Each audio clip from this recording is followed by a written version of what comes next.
hatunaga utaratibu wa kumaliza mchezo. Sisi mchezo huwa unamalizwa uwanjani. Na ndio maana mnaona kabisa kwamba wapinzani wetu wameamua kuja mafungu. Kwa sababu wao hawaamini kitu gani ambacho kinakwenda kuwakuta.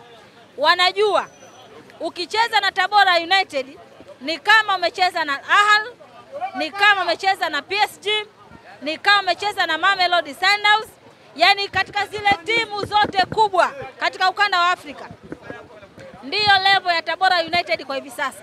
Na ndio maana wapinzani wetu Young Africans wamekuwa na kitete, wamekuwa na mihemko. Na baada ya kufika hapa ili kuona kwamba sasa wanakwenda kucheza na timu kubwa, timu ngumu, wameamua kuja kwa mafungu kwa sababu hawana uhakika na kitu ambacho wanakifanya. Sasa kosa walilolifanya Yanga ni kukanyaga katika ardhi ya Tabora. Yani hilo tayari kukanyaga tu Tabora umeshafungwa tayari. Yani ni bora hata wangegoma. Wangesema kwamba tunataka tubadilishe uwanja. Lakini kitendo cha wao kuleta timu uwanjani, yani kitendo cha kukanyaga tu ardhi hii ya Tabora, tayari wameshafungwa. Yani hapo mechi bado hatujaenda kucheza. Kwa hiyo ndugu zangu wana Tabora, tunatakiwa tuhakikishe kwamba kwanza tusiwe na wasiwasi. Kwa sababu maandalizi yamefanyika vizuri sana. Na wachezaji wako kambini. Wana morali na wana hari. Nafikiri jana mmemwona Mheshimiwa Mkuu wa Mkoa Paul Chacha Matiku ameenda kutoa hamasa kwa wachezaji. Na ni kawaida kwa Paul Chacha Matiku kutoa hamasa kwa wachezaji wetu, ni kawaida sana. Yani yeye ni kawaida kwa sababu hii timu ya Tabora ni ya kwake na yeye ndio mlezi. Kwa hiyo niwahakikishie hakuna chochote ambacho kitakwenda kuikuta Tabora zaidi ya kupata ushindi siku ya Jumatano. Tunawaheshimu Young Africans kwa sababu ni timu ambayo inashiriki ligi kuu ya NBC soka Tanzania bara, kwa sababu ni wenzetu kwenye ligi. Lakini napokuja suala la kupata matokeo kama ambavyo tulifanya kwenye uwanja pale kwao Chamanzi, tulipowafunga pale Chamanzi, vivyo hivyo tunakwenda kukifanya kesho kutwa siku ya Jumatano uwanja wetu wa Al Hassan Mwinyi. Kwa hiyo niwaambie wanatabora na Wantabora, narudia tena, tukateni tiketi zetu. Lakini pia kingine ambacho nataka kuambia, kumekuwa na udanganyifu wa tiketi. Kumekuwa na udanganyifu wa tiketi. Na kama kumekuwa na udanganyifu wa tiketi, sehemu sahihi ili uwe salama na tiketi yako ambayo unaikata, ili uwe salama, kata tiketi yako kwenye vituo ambavyo tumeviainisha. Tumetangaza kwamba vituo vya tiketi viko hapa stendi, tunakata tiketi. Ukija stendi hapa unapata tiketi yako. Lakini pia kituo kingine ni Big Brother karibu na uwanja wa Ali Hassan Mwinyi hapa Tabora, nafikiri ni kituo maarufu sana. Lakini kituo kingine ni Rama Point pale Uwaziri, na kituo kingine ambacho tunauza tiketi zetu ni pale Nana Decoration.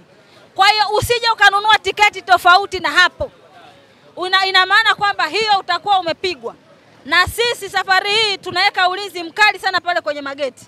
Yani kwamba wewe kama utaibiwa tiketi, utampa mtu hela, atakudanganya, atakwambia kwamba chukua tiketi yako hii hapa. Ukifika pale getini tiketi ikisumbua hautoingia. Lakini pia acha tu kuingia uwanjani, tutakuchukulia hatua. Kwa maana utakaa kituo cha polisi. Wakati huo sisi tunaangalia nini? Tunaangalia mpira. Kwa hiyo naombeni sana tuwe waaminifu, tununue tiketi zetu kwenye vituo ambavyo tumevizungumza.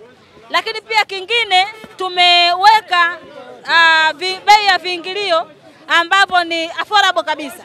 Tumeweka mzunguko shilingi 1500, lakini pia tumeweka VIP shilingi 15000. Hivi ni viingilio ambavyo viko reasonable.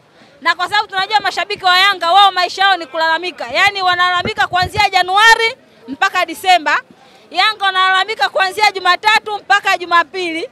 Yanga wanalalamika kuanzia saa 12 asubuhi mpaka saa 12 jioni.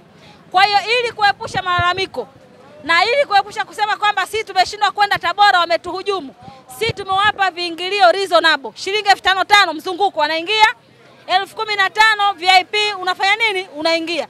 Kwa tumeweka viingilio ambavyo hata Yanga pia waweze kufanya nini? Kulipa tiketi zao waweze kuingia uwanjani. Kwa sisi kusema kwamba kuwaogopa Yanga, hasa labda tuhame ligi. Sawa Unajua Tabora ni timu ambayo ipo ligi kuu na huu ni msimu wa pili. Na tangia dunia imeumbwa hakuna timu ambayo imewahi kumfunga Young Africa magoli matatu zaidi ya mechi zao zile za dabi ambazo huwa wanacheza. Yaani ukitazama katika takwimu, ukienda kwenye historia, hakuna. Ukiacha dabi zao wanazofungana na magoli matano mangapi, tofauti na hapo hakuna. Sasa wao kuja mapema kwetu pia sisi ni advantage.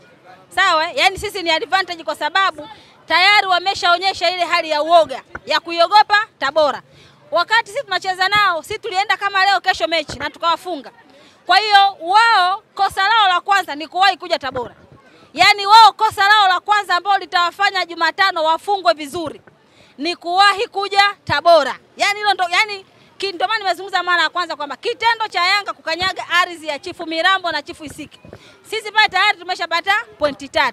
Kwa hiyo mambo ya kusema kwamba labda tunafanya nini, na ndio maana umeona wamekuja wana kazi ya kuhangaika. Mara leo wanachinja nini, mara leo wanafanya hivi, na zile zote sisi tunajua zile sio sadaka wanazotoa, zile wana mambo yao nyuma ya pazia. Kwa hiyo sisi hata kama wakichinja ng'ombe 1000, yani sio ng'ombe 20, hata wangechinja ng'ombe 1000 wangechinja, lakini siku ya Jumatano kipigo kiko pale pale. Yani ng'ombe 20 chache. Kwa hicho ambacho wanakitengeneza ng'ombe 20 ni chache. Waitakiwa wachinje hata ng'ombe 1000. Kwa hiyo wao sisi hata wangechinja ng'ombe, yani hata wangechukua Tabora ng'ombe zote kwenye mazizi wakazichinja, lakini mwisho wa siku Tabora United siku ya Jumatano lazima tupate ushindi mzuri kabisa. Na wana Tabora hata msio na wasiwasi, nyie ikifika siku ya Jumatano twendeni uwanjani kwa wingi mapema kabisa, kwa sababu ikifika saa 12 tunakwenda kumzailisha mtu. Wao wanasema kwamba wamekuja kulipiza kisasi. Sisi hatulipizi kisasi, sisi tunakwenda kuwadhalilisha, kwa sababu haiwezi kawa timu ina miaka almost zaidi ya 90 kwenye ligi kuu inajipanga kulipiza kisasi kwa Tabora United. Tafsiri yake ni kwamba Tabora ni kubwa, sawa Ina maana kama vile wanavyosema kwamba do or die kwenye zile mechi zao za kimataifa. Tafsiri yake kwamba ndio hicho ambacho wanakionyesha kwetu sisi. Kwa hiyo lazima wana Tabora tujivunie timu yetu, na lazima tuvimbe, tujue kabisa kwamba sisi ni wakubwa kuliko Young Africans. Kwa hiyo siku ya Jumatano lazima tuendeni uwanjani, tuhakikishe kama tunawasupport wachezaji wetu. Wachezaji wana hari na wana moral na wako tayari kuwapa burudani ambayo waliitoa tarehe 1 mwezi wa 11 mwaka jana.